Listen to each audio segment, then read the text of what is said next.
देखो, शरीर में जब भी कीटाणु विषाणु प्रवेश करता है तो आप बीमार पड़ जाते हो। अब डॉक्टर के पास जाते हो, डॉक्टर आपको दवा देता है और देखो कोई भी जब आप दवा लेते हो तो फ़ायदा धीरे धीरे धीरे करता है।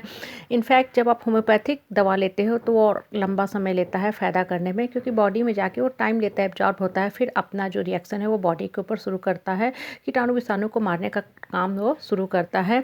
देखो, अगर आप वेट नहीं करते हो, दवा लिए तुरंत में आप परेशान होने लगते हो कि देखो ये दवा फ़ायदा नहीं कर रही है, डॉक्टर ने अच्छा से इलाज नहीं किया, डॉक्टर बदल देते हो। इन द मीन टाइम आप सिर्फ और सिर्फ डॉक्टर ही डॉक्टर बदलते रहते हो, देश विदेश भ्रमण करते रहते हो, तो वो जो रोग है ना और आपका हार्ड होता जाएगा और कीटाणु विषाणु जकड़ता पकड़ता जाएगा। दवा को भी बॉडी में जाके टाइम लेता है फ़ायदा करने में। देखो, ये जो छोटी सी बात है ना, हमें जीवन की कितनी बड़ी शिक्षा देता है अगर गौर करो तो।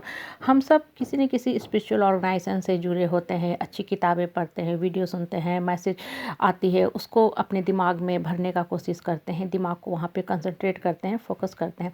लेकिन देखो, कोई भी चीज़ फ़ायदा ना आपको धीरे धीरे धीरे ही करेगा। अगर आप आज इस स्पिरिचुअल ऑर्गेनाइजेशन से जुड़े हुए कुछ दिन जा रहे हो, वहाँ से आपका मन भर गया, अब आपको लगने लगा यहाँ कुछ भी नहीं, फिर आप कुछ दिन के बाद नया स्पिरिचुअल ऑर्गेनाइजेशन ज्वाइन कर लेते हो।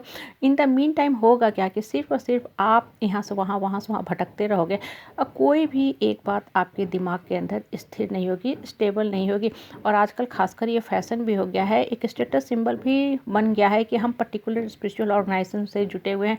लोग हैप्पली बताते हैं, इतना महंगा हमने प्लेन का टिकट लिया है, AC का टिकट लिया हुआ है, टैक्सी बुक किया है, हम इतना दूर जा रहे हैं सिर्फ उस सत्संग में, वहाँ पे हम ये सब ज्ञान की बातें सुन रहे हैं। देखो, अच्छी बातें जाना चाहिए, सुनना चाहिए, लेकिन सुनने के साथ साथ उस चीज़ को अपने आत्मा में समाहित करने की कोशिश करो, उसको अपने आत्मा की एट्रीब्यूट बनाओ, आत्मा की प्रॉपर्टी बनाओ, तब वो आपके बॉडी से आपका जो सोचने का ढंग है वहाँ से फ्रैग्रेंस के रूप में निकलेगा और फिर आपका जीवन के प्रति नज़रिया दृष्टिकोण बदलता जाएगा। सिर्फ स्पिरिचुअल ऑर्गेनाइजेशन यहाँ से वहाँ हम भटकते रहें, यहाँ से वहाँ करते रहें, या किताबें लाए हमेशा किताबें बदलते रहें, क्योंकि नॉर्मली होता क्या है ना कि कोई भी चीज़ जब आप फर्स्ट टाइम करते हो कुछ दिन तक बड़ा ही अच्छा लगता है, उसके बाद क्या होता है ना, हम वहाँ से सैचुरेटेड हो जाते हैं, तो उस चीज़ में नयापन नहीं लगता है।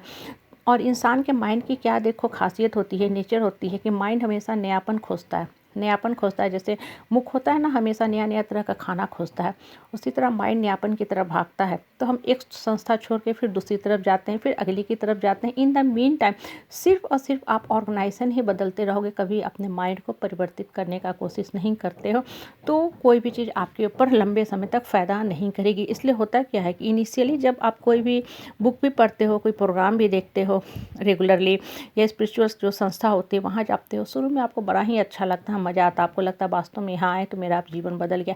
लेकिन थोड़े समय के बाद आप सैचुरेटेड हो जाते हो, तो आपको लगने क्या लगता है यहाँ कुछ भी नहीं है, अब है कि यहाँ बताने ला कुछ भी नहीं है, आप उसको छोड़ के फिर से नई जगह जाते हो। देखो, जितना ज़्यादा भटकोगे ना यहाँ से वहाँ करोगे, माइंड उतना ही अनस्टेबल होता जाएगा और कोई भी चीज़ आपके आत्मा में सही ढंग से समाहित नहीं हो पाएगी। बच्चे को भी बोलते हैं पहले एक किताब लो, बहुत अच्छे से उसको पढ़ो, जितने क्वेश्चन आंसर हैं उससे रिलेटेड जितने क्वेश्चन नेट पे आते हैं सबको सॉल्व कर लो, फिर नया किताब की तरफ बढ़ो। नहीं तो सारा दिन सिर्फ तुम किताब के अगर पन्ने ही पन्ने पलटते रहोगे तो कन्फ्यूज हो जाओगे, कोई भी कंटेंट तुम्हारे दिमाग में समाहित नहीं होगा और तुम सिर्फ और सिर्फ एक डोलड्रम बन के, एक हंकी मंकी बन के इधर से उधर उछलते रहोगे। कहने का तात्पर्य क्या होता है ना, जब आप किसी स्पिरिचुअल ऑर्गेनाइजेशन में जाते हो तो वहाँ सस्टेन करो, जो बातें सुनते हो उसके ऊपर काम किया करो। जब आप काम करोगे तो आपको खुद में फील होने लगे कि हाँ वास्तव में ये जो संस्था है, ये जो हम बातें सुनते हैं हमको फ़ायदा कर रहा है। दवा जब आप डॉक्टर से लेके आते हो 3 से 4 दिन के बाद आप ठीक होने लगते हो, फिर 1 सप्ताह में पूर्ण रूप से ठीक हो जाते हो, अपने काम पे दौड़ जाते हो। आप बाहरी किसी आदमी से नहीं पूछते हो कि हम ठीक है कि नहीं, हम ठीक है कि नहीं, आपका बॉडी अंदर से आपको बोलने लगता है कि अब आप स्वस्थ हो गए हो। और कोई भी स्वस्थ आदमी बिस्तर पे कभी नहीं पड़ा रहना चाहता। बिस्तर पे हम तभी पड़ते हैं जब वास्तव में बॉडी जवाब दे देता है कि अब तुमसे काम नहीं होगा। इनफैक्ट बिस्तर पे पड़ना एक तरह से डायरेक्ट वे में वो पनिशमेंट ही हो जाती है।